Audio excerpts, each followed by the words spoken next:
Welcome to Might in Motion, where we help you navigate your personal and professional goals to manifest them into your deserved career and life path. Here at Might in Motion, we don't make excuses, we do the work and go above and beyond. The Might in Motion podcast brings you guests that will help stretch you out of your comfort zone and push you to improve your goals. Like, comment, and share. This is Might in Motion. Tonight, it's a 2-for-1. You get two Mariannas for the price of one, which is so exciting to me. Marianna Keeth, who is the Chief Operations Officer for Hardcore Closure, is joining us this evening. You're a stay-at-home mom to COO. You've obviously done it all. You've owned and operated your own catering business in a foreign country. You boss the crap out of your kids. You've perfected foreign tax law. I can't even imagine domestic tax law. So foreign has to be even harder. You're a mama bear to the entities that make up the world's most elite mastermind and is the gatekeeper to Ryan Stewman. Marianna Keeth, welcome to Might in Motion. Thank you. Thank you for having me. I really appreciate it. I was looking forward to this so much because I followed you on Instagram and through some other networking and coaching platforms. We had the opportunity to meet briefly at a live event, Lions Den Live, earlier this year, and it was a really cool experience. But I will tell you, I was slightly terrified at one moment. And it wasn't because of you. Ryan was on stage and he called out, "Hey, Marianna, what's our number one tenant or something?" There was I forget what his catchphrase was. And I was like, "Oh crap, I don't know what it is." And I realized, wait, I'm not the only one in the room anymore. Of us.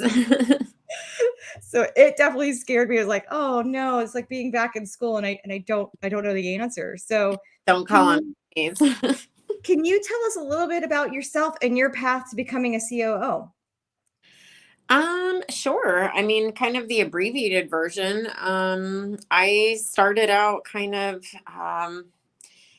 I would say a normal, childhood. My parents adopted me at 3 months old. We grew up in Florida, had a little bit of sexual trauma, some other stuff as a kid, kind of progressing through life, pregnant at 17, dropping out of high school. Then I actually kind of did that a little backwards. I dropped out of high school. Then I got my GED. Then I started college because I felt too smart for all of the other people in school with me. Then I got pregnant. Okay. So it took me about 13 years to actually get my bachelor's, but I finally got it. And then kind of fast forwarding through that progression, in that time, I was in a 7-year or a 7-year relationship that was abusive. Mm-hmm. And then I met a man who became my husband for about 13 years. He was a Green Beret. I would say that was a fairly successful marriage until the end, and it wasn't. Yeah. And then, we had a blend of his and hers for a while, and I kind of came out of that with having one extra. I got to keep his. So my youngest is 17. She lives with me. And then I have 19 and 21-year-old who are out of the house at this point. And we live in Dallas, Texas. And I basically kind of was transitioning out of the tax world, moving back from Germany. I had been there for 6 years with my husband. We were stationed there.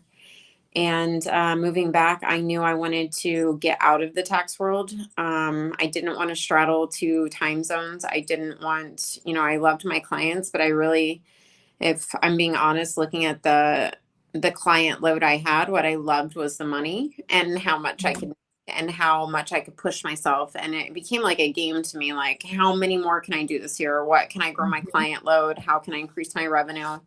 And while I was still very much concerned about the client and I loved that aspect, I didn't have the time for it. And so it was just kind of growing into this thing that I didn't enjoy or love. And so I really, really had a heart for helping people find the pain points in their businesses. And it would commonly turn into that in my office, going over taxes. We'd find out all the other things they were having issues with. So I inadvertently kind of became like a fractional COO in that sense for a lot of my clients. And then coming back to America, I decided I would just, a lot of people were telling me to go into coaching. You're really inspirational and this, that, and other. And I just didn't feel called to that. I felt that I wanted to make my impact just through being who I was. But how I really felt like I would show up for people was in that space of like helping entrepreneurs or people with their businesses and hitting those pain points. And then Ryan posted that he needed a COO, and everything that he needed, it was something that I was equipped to do. And it really was like a perfect fit. And I was like, that's my job. And then it was. So That is so exciting. I remember watching you when you posted that you had gotten it, like you were keeping it kind of on the down low and you were, doing it. And you could feel through your post how genuinely excited you were to have this opportunity. Oh yeah. And a lot of people don't ever have those moments in their life. And it's so cool to see that you've been able to manifest that and make it happen through your past experiences and in what you're bringing to the table for, these new clients that you're helping today. Mm-hmm. It has been really cool. It's definitely been, what you're saying is pretty valid. I tend to forget that at times. A lot of people don't get this opportunity, and I say, I do actually have my dream job, so it's pretty cool. Mm-hmm. That is awesome. So one of the things you talked about, we talked about a little bit kind of in the green room, as I like to say, before we started the live, was that there are hacks to get ahead that you help your clients and with on a daily basis. Can you give us some examples on those hacks that help people kind of just leapfrog where they are now? Yeah. So a lot, and for those who don't maybe understand, one of my roles, I mean, obviously my role as COO is to manage the entity, but this entity, we have actually quite a few. And one of the ones that we have is a mastermind that actually teaches individuals who are like, hey, I have a really great idea, but I don't really know how to push it forward. Mm-hmm. Like I know how to bake, but I don't know how to open a bakery. Mm-hmm. So how do I do that? What's a CRM? What's a funnel? How do I do all these things? And so we kind of give people practical, tactical tools in that sense. So like, how do I push the needle forward? Who do I really need to be talking to? What do I really need for my business? And in that, we are able to recognize a lot of shortcuts for people and kind of, workarounds to things that took people a long time to do. You don't need to go to college for a long time to figure out some of these things. And so a lot of things are very small and basic, and how you utilize VAs to, cut your day down. Yeah. How you utilize, different tools or timing devices throughout your day to get, that, I guess, maximum output. The biggest thing, obviously, I think is always going to come back to personal development and how you're working on yourself and where you can maximize other things.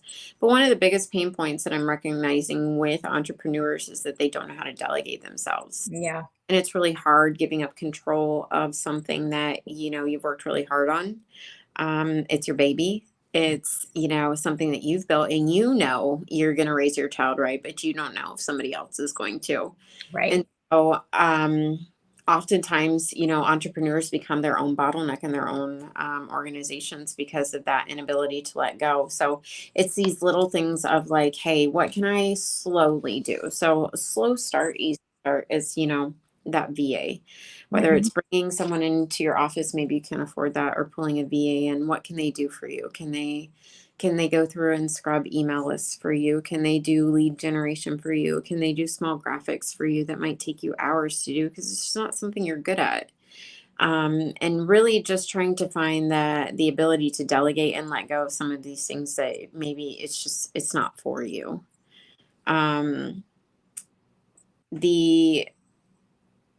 The thing that I'm asked the most is how I guess I do what I do. And I don't really have a great answer for people for that other than,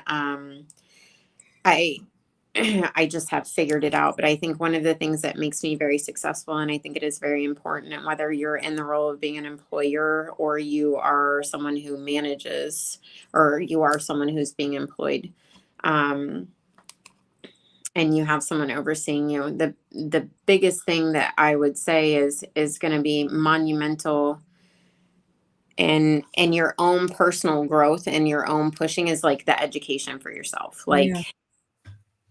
there's no one who's going to push you and tell you that you have to go and get better at what you're doing to become better for other people, especially in that entrepreneur space.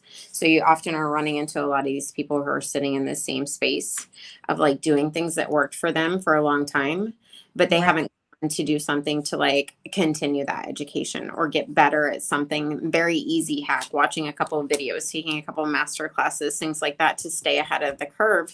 And it's things, again, you wouldn't think it's a hack, but sometimes, sorry, Oh, you're good. sometimes we get too smart for our own good, and we Yeah. think we reinvent this wheel in so many different ways, but really it's going back to basics a lot of times. Like, okay, I started from somewhere. Let's just go back to the beginning. How am I so complicated in what I'm trying to do now? Right. So really just trying to figure out like that basic element of like where you can push yourself, and then how can I get that further education to be better for the people that I'm trying to service. Yeah, I think that applies to not only entrepreneurs, but also in corporate America. So what I find is that individuals who might be individual contributors, right? They get promoted into their first manager role and they still want to operate as an individual contributor. You don't necessarily have the bandwidth. You can't do your job and what was your peer's job and your other peer's job while trying to manage everybody. And starting to build that trust of what what you mentioned about delegation or finding the right person to maybe backfill you if you move up, right? That you can trust to delegate certain things is going to be key, because you cannot be an individual contributor as you move up the chain. It's very similar, to the entrepreneurial space. And you mentioned VAs, virtual assistants. We actually one of our lives a few weeks ago was all around VAs and how you can leverage virtual assistants to help with those tasks, like you mentioned, that may not be your favorite thing to do or may not be your skill set. So if there is somebody that's their passion and they're really good at it, like, you want to leverage that. When I hire people on my team, I'm hiring people that I know are going to fill gaps in my skill set. And it's the same thing from an entrepreneur wanting to really elevate their brand and move and really move and shake the industry. You've got to be able to surround yourself with those experts that can do the things that maybe you don't like to do, so you can continue to really grow the stuff you love.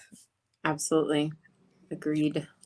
So you mentioned earlier as well, integrators. What does that mean, and how does that work in your industry, and maybe something that we can leverage in the corporate world? Absolutely. I think integrator is one of those buzzwords that a lot of people use that really just means that you know how to put people together and you know how to connect the dots.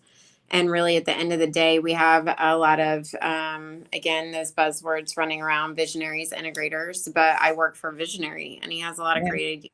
Also, he's an integrator as well. But in order to keep him in that level of genius, to be able to really see the vision and pop it out there, you need to keep him going with that integration. How do I get the left hand to talk to the right hand? How do I move the ball in all these pieces? And in my space, obviously, it's a little bit easier. We have a full staff. We have quite a few people working for us and with us. But we have, a lot of people who are starting out in that entrepreneur space, whether they're leaving their corporate job to try and do something on their own, or maybe they don't have the ability to have a full staff. That's where I would, again, encourage like that lean hard on VAs as a start. Like, you can almost turn your VAs into a mini C-suite. Obviously, they're get you to that full 100%, but maybe they can get you to 50-60% capacity where you're not doing all that, breaking work. You might be able to get like a CMO, a CTO, a COO, a CEO in a fractional sense, in like a small VA capacity to help you build, $4 or $5 an hour, to where you can then get that person to bring in to, I almost say, like, mama bear your company. You need someone those rules of like the HR, or like these are the rules, or this is how this goes, or do we really need an SOP for that? Or are you creating an SOP just to create an SOP? Like you almost kind of need that voice of reason in there. And that's that integrator piece. That's like, no, we don't actually need to do that. Cats don't belong on space, or yes, we're going to put them in the spaceship. This is how we're going to do it. So, you really need that person, even if you are full visionary. And like, let's say you're doing really well. Maybe you're at high six figures and you're about to scale to 7 and you've done really fucking well on your own, but you haven't pulled that and you are at your wits end and you're pulling your hair out and you are like, how I can't grow, I can't do better. And there's too many people, I think, who are looking at whether it's labor, contract, W-2 hire, whoever they're going to bring into their organization. It's not a liability. Those are assets. Yeah. And that's going to make you grow, and they're going to get the ROI on that person. If you bring them in and train them properly, is going to help you push into maybe that 7 or 8 figures that you want to get into. And so I think that understanding and recognizing first and foremost, if you are leading a company or you're in a C-suite position or an executive role, am I an integrator or a visionary? Am I bottlenecking something? Is there someone else who maybe knows something better than I do? Take away that ego from it. For me, I don't really care about the role of COO. I care about whether or not I get my job done. What can I do? How can I provide value? How can I get ahead and anticipate needs to go forward? How can I push the bar? How can I show up better? And so in that sense, I'm constantly trying to think ahead of what my visionary is doing. How can I stay ahead? I already know he likes this and this and this, and these are things that appeal to him, and these investments are things that are this. So stay on top of it. And the integration portion of like, all right, well, I know if he loves houses and he wants to buy 15 houses this year, I need to have a go bag is what I've essentially called it. So I have everything organized for any type of loan document we would possibly have to send to the underwriters and the loan. We have a good relationship with them at this point. So I have everything meticulously organized in different, go bags so I can send it out to you. And I've already anticipated that need. I have it ready to go. But it's because I've gotten to a point of like, in this role of integration, I understand him. I get that part of his visionary. He's been able to delegate to me. He's been able to let go. And I know, again, it's really hard to do, but integrators they're huge and pivotal for your business and your organization for growth. Yeah. One thing I think that was inspiring when I saw Ryan speak, he talked a lot about the core values of his organization. And you're in a role where you have influence on, more than likely, I'm assuming, and tell me if I'm wrong, but you have influence on who kind of get brought in. You're probably part of that interview process and all that. How as an organization, do you ensure that you're bringing in people that fit that culture that allows that momentum as a whole organization? I will say sometimes it doesn't always work. We'll tell you on the front end, like, this is what our organization means. This is our mission statement. These are our core values, and we're very serious about them. Like when we say on Mondays, like, you are at the table, if you are called out to ask, like, what does service mean? What does integrity mean? What does responsibility mean? What does excellence mean? You better know the meaning to it. And we're not kidding about that, because it's very important. And the reason why it's so important is because in the absence, of Ryan or any one of us at the top, you need to be able to know what to do. And you can't know what to do if you don't understand the core values. In that we go above and beyond. We do what we say we're going to do. We make no excuses. We elevate people to the top of their game. Like all of these things, I know exactly what to do when Ryan's not here, because I know what our core values are. You have that North Star. Yeah. Would he be okay with me going home and not working today because he's not at work? Well, no, because one of our core values is we do the work. Would he be okay with me not showing up for this? No, because one of our core values is that we go above and beyond. Would he be okay with me telling him that I'm sorry, I can't do it today because I'm tired? No, because we make no excuses. And would he be okay with me telling the person tomorrow, like, hey, I'm not going to be coming to that? No, because we do what we say we're going to do when we say we're going to do it. Yeah. And because I know all of those core values, I know exactly what is expected of me. And that makes my job that much easier. And I think without it, it would be actually really crappy, because then I wouldn't have a clear expectation, especially when you're working for entrepreneurs or individuals who aren't in the corporate world per Mhm. se. They're building businesses. There's a whole lot of times when I joke about like herding cats, when I'm very serious, like we are Yeah. herding all of the cats. One of them has a tail on fire. One of them just lost a ear. Like, I don't know what's going on. Maybe one forgot that he has a mom somewhere. I don't know. But in order, to herd those cats, it's like I'm able to do it because I know these things are in place. Right. And so I think that when we do have people come in, we explain to them, and it is part of our not interview process, but on our job descriptions. Like, we Mhm. follow core values. This is what we do. And we have a G code. And each day, your G code, you're a lot logging your gratitude. Mm. How up for people, the people that are in your circle of influence. Who are you giving back to? Are you paying attention to your genetics for that day? Have you worked out, followed your diet? Those types of things. We're expected as employees to track those. Yeah. I track that in an app every single day, and bet if my score is dropping, I'm gonna get called out on it. I'm sorry, why can't you get a 4 every day? Oh, because you couldn't go to the gym. Why? Because you're Mm. tired. The fuck, we're all tired. Like, you know, like, and that level of accountability here, it keeps people growing. And like, Yeah. it's not anything that I think anyone has felt like they've had to conform to. In fact, like, our social media girl, she'll tell you, like, working here has been the best thing for her. She's come in because we have the G code. It has Mhm. helped her to a level of accountability where she's lost weight. Her relationships with her children and her husband have improved. Her overall relationship with herself and her personal development are in a place that they've never been. She loves her job. She loves her life. She's having a great time. And it's just like those kinds of things. Like, when you come in and you work for an organization like ours, you don't just like get a job. You definitely get a whole family, but you Yeah. also get real life change. It's pretty cool to see. In so many organizations, they have something stuck on the wall that says, this is our core values and this is our company culture. And then they do the exact opposite. And so Mhm. to me, it's always refreshing when I get to meet or work with individuals and you see how much that team or that company really truly lives their values. Because you're right, you see it in every single person within the org that everybody is following that.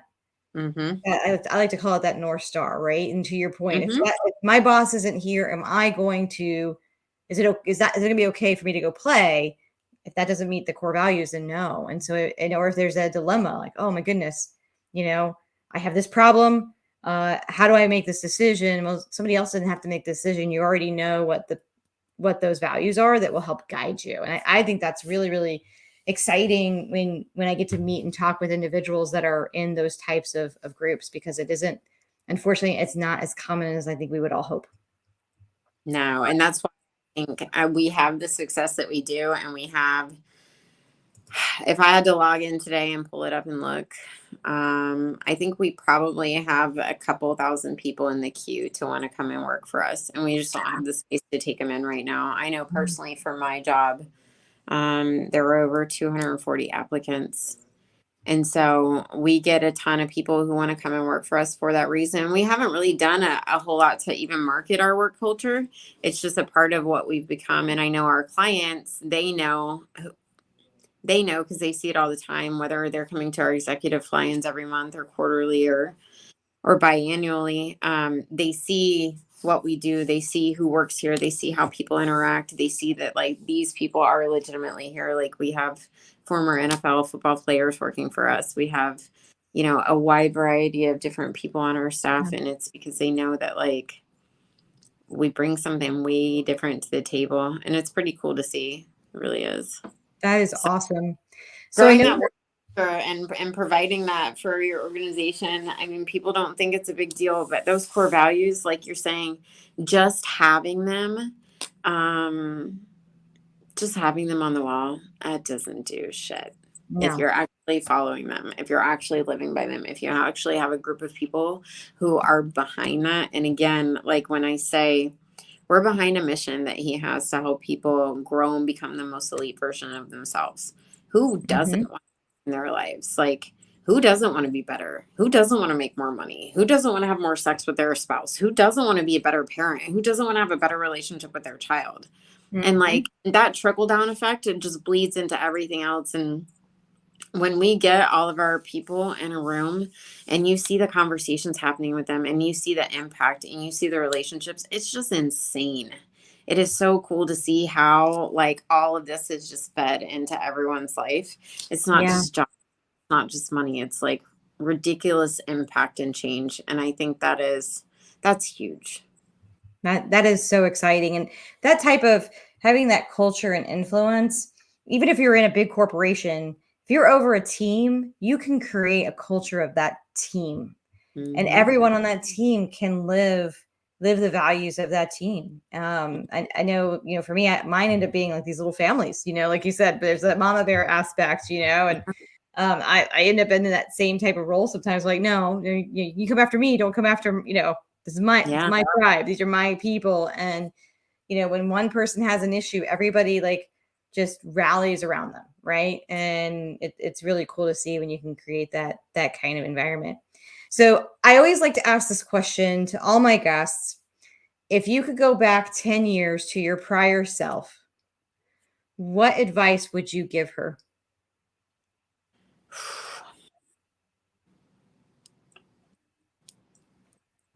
Work on yourself more. Like I think when I heard that from older people when I was younger and they would tell me like love yourself or pour into yourself or work on yourself, I'm like, yeah, whatever. Like I do love myself. High five me. Like I didn't really legitimately take that to heart until really the last 5 years of my life.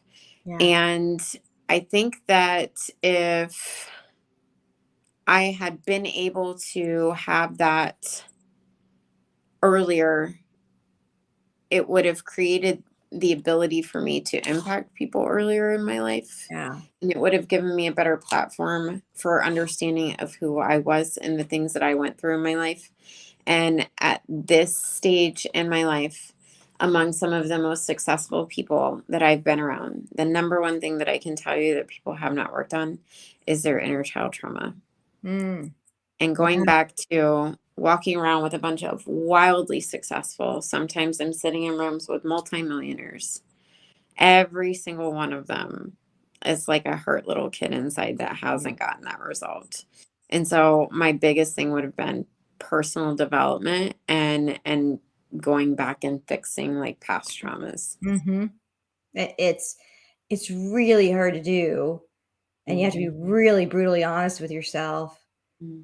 But you're dead on, I think all these individuals that I've had the opportunity to interview and interact with through different coaching groups and different platforms and things like that, people are seeking something. They're seeking something better, and that may come into some forms of like, I want money, or I want the Lambo, or I want this, or I want that. But in reality, you're wanting to be healed of something else, something deeper. And if you can start tapping into that, like it's huge, and it changes everybody around you. I know, like for me, like personally, it's changed everybody, even just in my house, my husband, my kids, the dog, right? Like, when I started pouring into me, I was able to give more to others and help elevate others around me. So I love that. That is fantastic. So go ahead.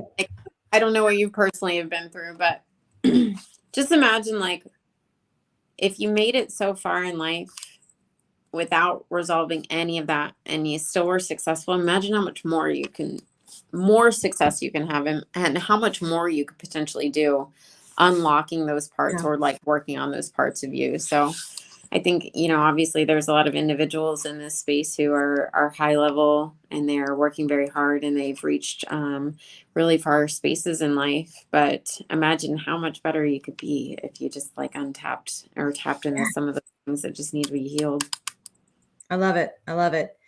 So, best way for people to reach you, follow you, Instagram, right? Beautiful underscore X underscore badass. Yep. And then you have a website as well. We got shown here. I'll also put this in the comments. But those are the best ways to reach you. Yes, ma'am. Definitely the easiest way. Awesome. Well, I really, really appreciate you, Marianna. Thank you so much for joining me. Appreciate it. Thank you for tuning into Might in Motion. If you learned something about motivation, momentum, mindfulness, or might, please like, comment, and share.